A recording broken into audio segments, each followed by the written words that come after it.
Breaking news చూస్తున్నాం. యాదాద్రి భువనగిరిలో RRR నిర్వాసితుడి brain stroke రావడం కలకలం రేపుతోంది. ఇక రీజనల్ రింగ్ రోడ్లో భూమి పోతుందన్న ఆందోళనతో రఘునందన్ రెడ్డి బ్రెయిన్ స్ట్రోక్కి గురయ్యాడు. భువనగిరి మండలం బాలంపల్లి చెందిన ఓ బాధితుడు ఇప్పటికే 2 సార్లు భూమిని కోల్పోయాడు. కాళేశ్వరం కాలువ కోసం 2.27 ఎకరాలు, అలాగే విద్యుత్ హైటెన్షన్ స్తంభాల కోసం 1 ఎకరం భూమిని కోల్పోయాడు అతడు.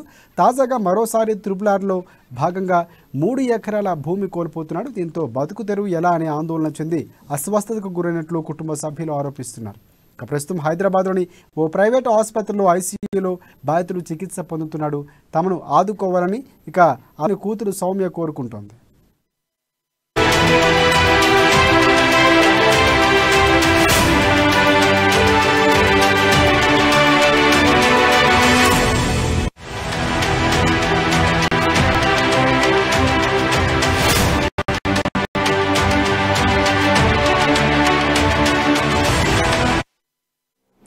ఇక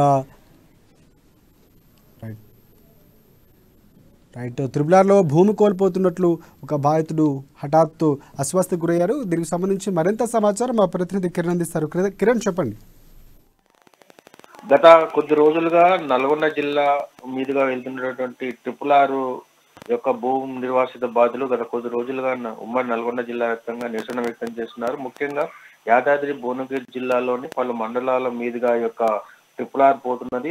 ఈ రోజు తాజాగా భువనగిరి మండలం బాలంపల్లికి చెందినటువంటి రఘునందన్ రెడ్డి గత కొద్ది రోజులుగా ఈ యొక్క భూ నిర్వాసితుల తరఫున పోరాటం కూడా చేస్తున్నాడు. జిల్లా కలెక్టర్ కూడా ఈ యొక్క రీజనల్ రింగ్ రోడ్ భూమిలో ఇప్పటికే నా యొక్క ఉన్నటువంటి 2 ఎకరాల భూమిలో విద్యుత్ హైటెన్షన్లు పోవడం వల్ల ఇప్పటికే ఎకరన్నర కోల్పోయానని, మిగతా దాంట్లో ఈ యొక్క RRR రావడం వల్ల నాకు వ్యవసాయం చేసుకునేందుకు భూమి మొత్తం కూడా లేకుండా పోతుందని మొన్న ఒక గ్రామానికి వచ్చినటువంటి సర్వేకి వచ్చినటువంటి వారిని నిలదీయడం జరిగింది. తన యొక్క భూమిలో నుంచి RRR పోకుండా వేరే మార్గం గుండా యొక్క RRRని తీసుకుపోవాలని కూడా వారిని కోరడం జరిగింది. ఇదే మనస్తాపంతో గత కొద్ది రోజులుగా ఆయన తీవ్ర మనస్తాపంతో ఉంటున్నాడు ఇంట్లో. అయితే నిన్న తాజాగా అతనికి బ్రెయిన్ స్ట్రోక్ రావడంతో ఆ యొక్క కుటుంబ సభ్యులు అతను హైదరాబాద్లోని ఒక ప్రైవేట్ ఆసుపత్రిలో చికిత్స అందిస్తున్నాడు. ప్రస్తుతం అతను ఐసీయూలో చికిత్స పొందుతున్నాడు. ఈ యొక్క RRR కారణంగానే మా భర్త రఘునందన్ రెడ్డికి ఈ విధంగా అయిందని, అదేవిధంగా కుటుంబ సభ్యులు కూడా మా యొక్క కుటుంబాన్ని ఆదుకోవాలని, RRR పోకుండా అధికారులు చర్యలు తీసుకోవాలని కోరుతున్నారు.